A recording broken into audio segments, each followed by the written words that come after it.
Bihar board study point Prince sir.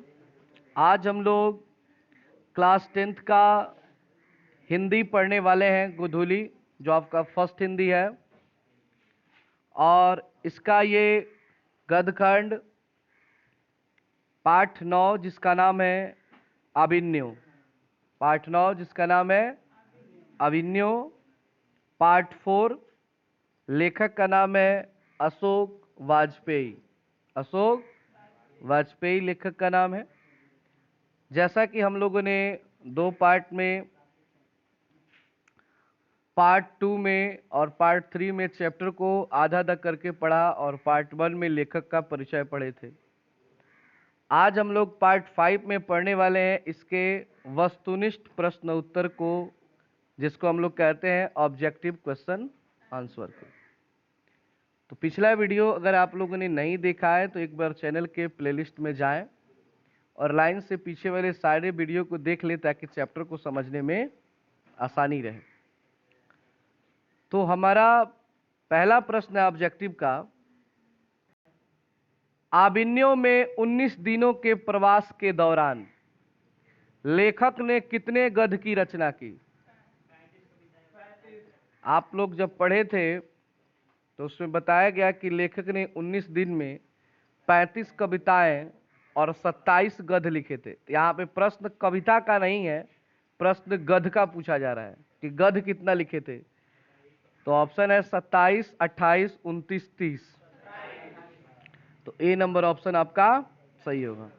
इसलिए मैं बार बार बोलता हूं किताब पहले पढ़ लीजिए उसका, तब पढ़ेंगे तो ये आपको आसान लगता है, नहीं तो ऐसे रटना पड़ेगा। 2 नंबर प्रश्न है, ल मादा मोजेलद अभिन्यो किसकी कृति है? मतलब ये जो पुस्तक है इसको किसने लिखा है? ऑप्शन नंबर ए है Leonardo da Vinci, B number है पिकासो, सी है रविंद्रनाथ टैगोर, डी है विंसेंट वैन गो। तो इसको लिखे हैं पिकासो ने लिखा है। किसने लिखा है? पिकासो ने, एक रसियन थे और इन्होंने इस पुस्तक को लिखा है। तीसरा प्रश्न है, ला शत्रुज का धार्मिक उपयोग कब से कब तक होता रहा? मतलब ला शत्रुज जो ईसाई मठ है वहां का, जो आप लोगों ने किताब में पढ़ा, तो उसका धार्मिक उपयोग, मतलब धर्म के नाम पर उसका उपयोग कब से कब तक हुआ, कितने वर्षों तक हुआ? तो आप लिखेंगे 14वीं शताब्दी से फ्रेंच क्रांति तक। आप लोगों ने पढ़ा था ना, मैंने बताया था 14वीं शताब्दी का अर्थ होता है 1300 ईस्वी। आप फ्रेंच क्रांति के बारे में बताया था, फ्रांस की जो क्रांति हुई थी, इतिहास में 9th क्लास में आप लोग पढ़ते हैं। उस समय तक धार्मिक उपयोग हुआ था ला शत्रुज का। तो इसमें ऑप्शन नंबर जो डी है वो सही है, 14वीं सदी से फ्रेंच क्रांति तक। कहानी को अच्छे से अगर समझेंगे तो शायद ही कोई क्वेश्चन आपसे नहीं समझ में आएगा। 4 नंबर प्रश्न है, अभिन्यो कहाँ स्थित है? किस देश में अभिन्यो? तो फ्रांस में। तो ऑप्शन नंबर ए सही है, फ्रांस। 5 नंबर प्रश्न है, अशोक वाजपेयी का जन्म कब हुआ था? तो आप देख सकते हैं ए नंबर ऑप्शन सही होगा, 16 जनवरी 1941 को अशोक वाजपेयी जी का जन्म हुआ था। यह आपके पार्ट 1 में लेखक के परिचय में मिल जाएगा।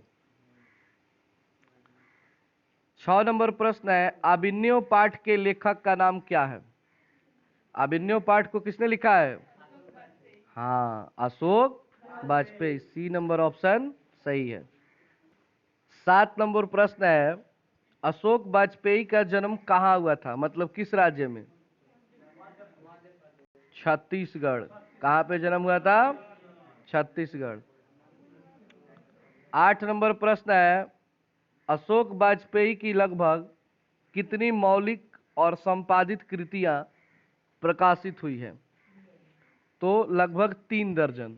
कितना दर्जन? 3 दर्जन। तो 3 दर्जन का अर्थ क्या हुआ? लगभग 36 पुस्तकें उनकी प्रकाशित हुई है। 9 नंबर प्रश्न है, अभिन्यो कहाँ का एक मध्ययुगीन ईसाई मठ है? मतलब किस जगह का ईसाई मठ है? तो फ्रांस का या दक्षिणी फ्रांस का, जो भी कहिए, फ्रांस या तो अगर ऑप्शन में केवल फ्रांस दे तो फ्रांस, अगर ऑप्शन दे दक्षिणी फ्रांस तो आप किस पे टिक करेंगे? तो बी नंबर ऑप्शन है दक्षिणी फ्रांस। 10 नंबर प्रश्न है, अशोक वाजपेयी की माता जी का नाम क्या है? बहुत सुंदर, सी नंबर ऑप्शन होगा निर्मला देवी। 11 नंबर प्रश्न है, अशोक वाजपेयी के पिताजी का नाम क्या है? वाह, सी नंबर परमानंद वाजपेयी। 12 नंबर प्रश्न है, विल नौ ल अविन्यो, ध्यान से समझिएगा, विल नौ ल अविन्यो का अर्थ क्या होता है? देखिए दिया होगा, आविन्यो का नया गांव या नई बस्ती, आविन्यो का एक नया छोटा सा गांव या नई बस्ती, देखिए दिया होगा इसका अर्थ किताब में, तो बी नंबर ऑप्शन सही है। 13 नंबर प्रश्न है, एक पतंग अनंत में किसकी रचना है? एक पतंग अनंत में किसने लिखा है? ये अशोक वाजपेयी ने लिखा है। मैंने बताया था पार्ट 1 में कि आप लोग जरूर याद कर लीजिए कि लेखक ने कौन कौन सी पुस्तकें लिखी है, जरूर उसमें से क्वेश्चन रहता है। जो उनकी मुख्य रूप से कृति कही जाती है, इसको क्या कहते हैं? कृति कहा जाता है। 14 नंबर प्रश्न है, अशोक वाजपेयी ने किस पत्रिका का संपादन किया? किस पत्र मतलब अखबार में काम करते थे? तो उसका नाम था समवेत। क्या नाम था? ए नंबर ऑप्शन सही है, समवेत। 15 नंबर प्रश्न है, आविन्यो दक्षिणी फ्रांस का एक पुराना डॉट डॉट है, बौद्ध मठ, शहर है, सनातन मठ है, गुरुकुल है, क्या है वो? तो वो होगा शहर। क्या इसमें ऑप्शन करेंगे? अगर अगर इसमें आप लोग सोच रहे होंगे ईसाई मठ, तो ईसाई मठ ला शत्रुज है, आविन्यो नहीं, आविन्यो एक शहर है। आविन्यो क्या है? शहर है। 16 नंबर प्रश्न है, आविन्यो किस नदी के किनारे है? रोन नदी। किस नदी के किनारे बसा है जी? बी नंबर ऑप्शन है सही, रोन नदी के किनारे। 17 नंबर प्रश्न है, ला शत्रुज क्या है? ला शत्रुज क्या है? तो एक ईसाई मठ है, ये ऑप्शन सही होगा, सी नंबर ईसाई मठ है। फिर है 18 नंबर प्रश्न, आंद्रे ब्रेता क्या है? आंद्रे ब्रेता क्या है? तो वो कवि है, कथाकार है, रंगकर्मी है, या रंग संगीतकार है? तो वो कवि है। क्या है? कवि है। आंद्रे ब्रेता कवि है, ए नंबर ऑप्शन सही होगा। 19 नंबर प्रश्न है, पीटर बुक, ध्यान से देखिए किताब में दिया है, पीटर बुक की कौन सी विवादास्पद रचना की प्रस्तुति आविन्यो में किया जाने वाला था और उसमें अशोक वाजपेयी को बुलाया गया था?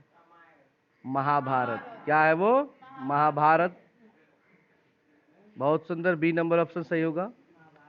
20 नंबर प्रश्न है, किसने पोप की गतिविधियों पर नजर रखने के लिए किला बनवाया था? कल का कहानी याद पड़ रहा है ना, बताए थे।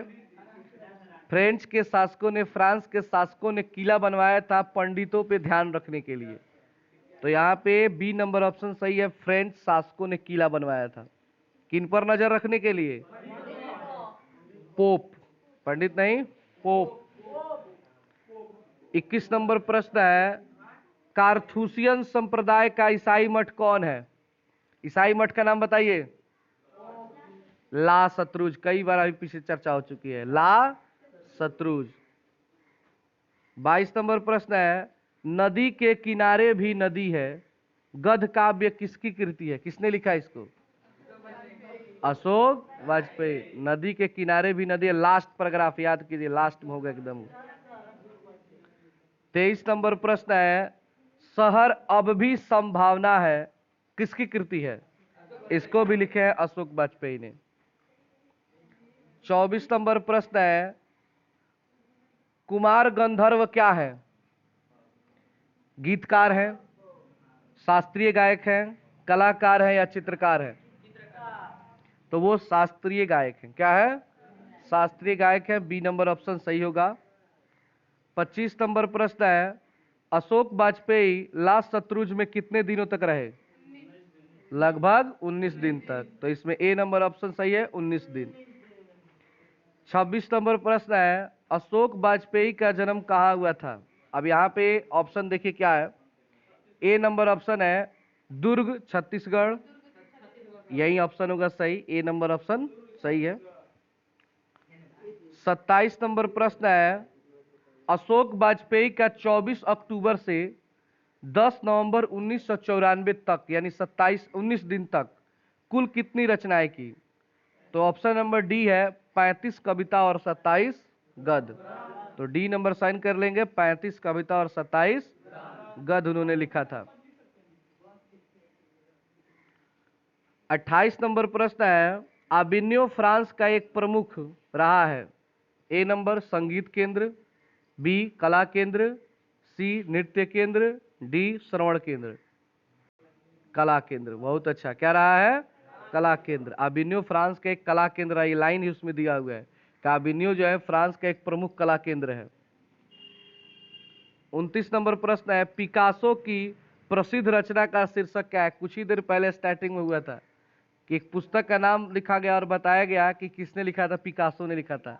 आप पूछ रहा है पिकासो ने कौन सा पुस्तक लिखा था? तो नाम है उसका ल मादामोजेल द अविन्यो, ल मादामोजेल द अविन्यो। 30 नंबर प्रश्न है, अशोक वाजपेयी की रचनात्मक प्रतिभा कौन है? मतलब दो उन्होंने कविताएं लिखी हैं, उसका क्या नाम है? पहला है प्रतीक्षा करते रहते हैं पत्थर, इसी को लिखे हैं। हाँ, नदी के किनारे भी नदी है, इसको भी लिखे हैं, यानी ए और बी दोनों को।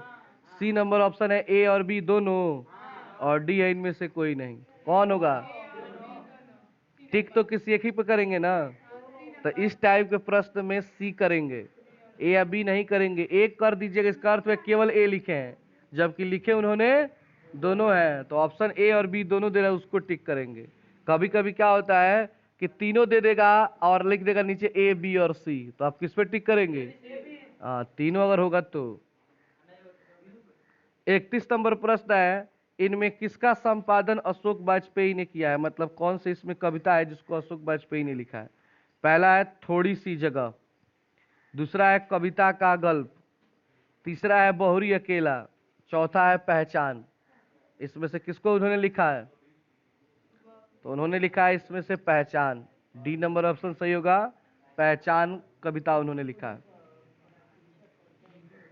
32 नंबर प्रश्न है, अशोक वाजपेयी को फ्रेंच सरकार द्वारा दिया जाने वाला पुरस्कार कौन है?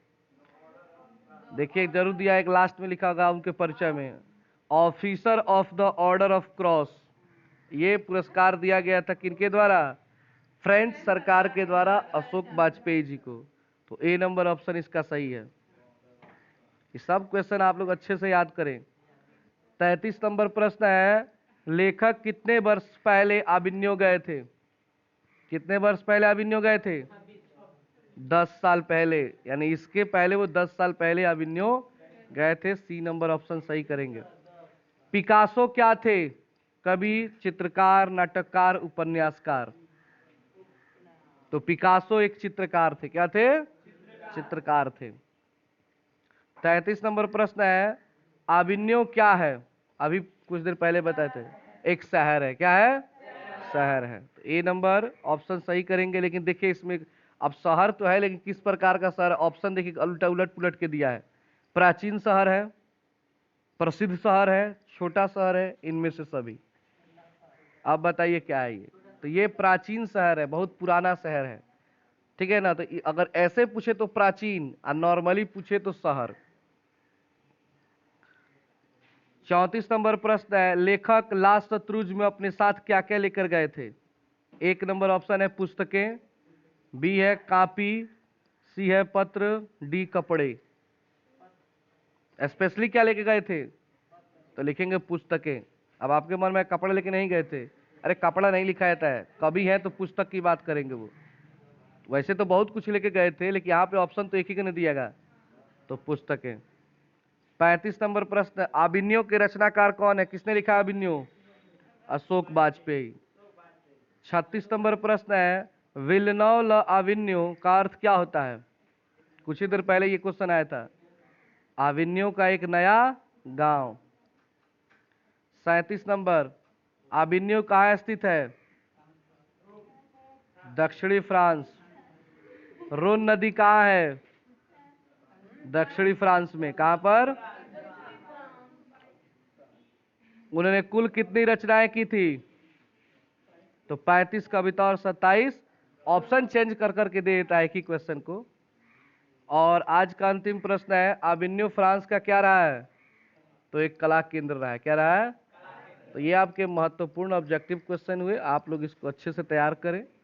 और फिर हम लोग इसके बाद वाले वीडियो में पढ़ेंगे इसके आपकी किताब में दिए गए प्रश्न उत्तर को। तो आज के लिए इतना ही।